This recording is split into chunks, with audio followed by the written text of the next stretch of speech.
High dears, এগুলো নাতি নাতনির পাঠশালার ব্যাকআপ চ্যানেল। কোনো কারণে যদি মেইন চ্যানেলের সমস্যা দেখা দিই, তোমাদের সাথে যেন আবারও কানেক্ট হতে পারি, সেই জন্য এই চ্যানেলগুলো সাবস্ক্রাইব করে দিও। পরীক্ষার পরপরই এই চ্যানেলগুলোতে ভিডিও আপলোড হবে।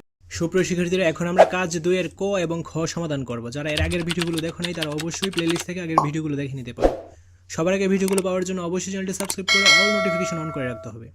কাজ 2 ক, যে দুটি বিষয় বা ঘটনা তুমি আলাদা করেছ, সে দুটি বিষয় বা ঘটনা কেন অন্যদের জন্য দরকারি বা অন্যদের উপকারে আসতে পারে তা 150 শব্দের মধ্যে লেখো। লেখার সময় খেয়াল রেখো লেখার মধ্যে যেন সমাস, উপসর্গ বা প্রত্যয়ের মাধ্যমে গঠিত শব্দ থাকে। আমরা এখন এর অ্যান্সারটা দেখে নিব। কাজ 2, উত্তর ক, বাল্যবিবাহ এবং শব্দদূষণ বিষয়ে সচেতনতা কোনো একটু আস্তে কথা করি। বাল্যবিবাহ এবং শব্দদূষণ বিষয়ে সচেতনতা কেন অন্যদের জন্য দরকারি, এই বিষয়ে 150 শব্দের অনুচ্ছেদ। বাল্যবিবাহ আমাদের সমাজে একটি অন্যতম বড় সমস্যা। বাল্যবিবাহের কারণে মেয়েরা শিক্ষা থেকে ঝরে পড়ে।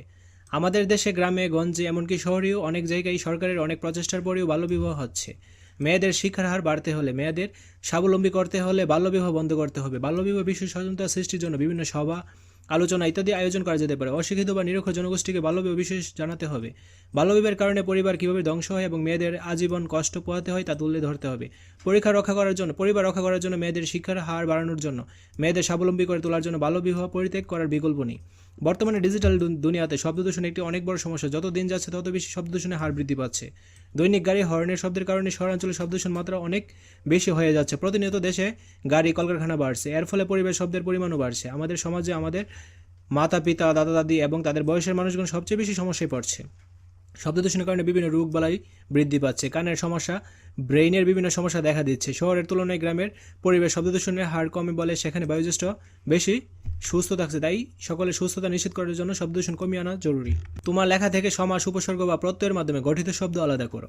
সব মিলিয়ে 5টি শব্দ বাছাই করো। নিচের ছকের অনুরূপ ছক এঁকে খাতায় কাজটি করো। তো চলো এখন আমরা এর অ্যান্সারটা দেখে নিই। শব্দ বাংলে কি হবে? শব্দটি কোন উপায়ে গঠিত? মাতা পিতা। বাংলে কি হবে? মাতা প্লাস পিতা। শব্দটি কোন উপায়ে গঠিত? সমাস। আজীবন, আ যোগ জীবন, উপসর্গ। দাদা দাদি, দাদা যোগ দাদি, সমাস। গ্রামীণ, গ্রাম যোগ ইন, গ্রামীণ, প্রত্যয়। পরিত্যাগ, পরিযোগ ত্যাগ। শব্দটি কোন উপায়ে গঠিত? উপসর্গ। তো সবার আগে ভিডিওর অ্যান্সারগুলো পাওয়ার জন্য অবশ্যই চ্যানেলটি সাবস্ক্রাইব করে অল নোটিফিকেশন অন করে রাখতে হবে। ধন্যবাদ সবাইকে।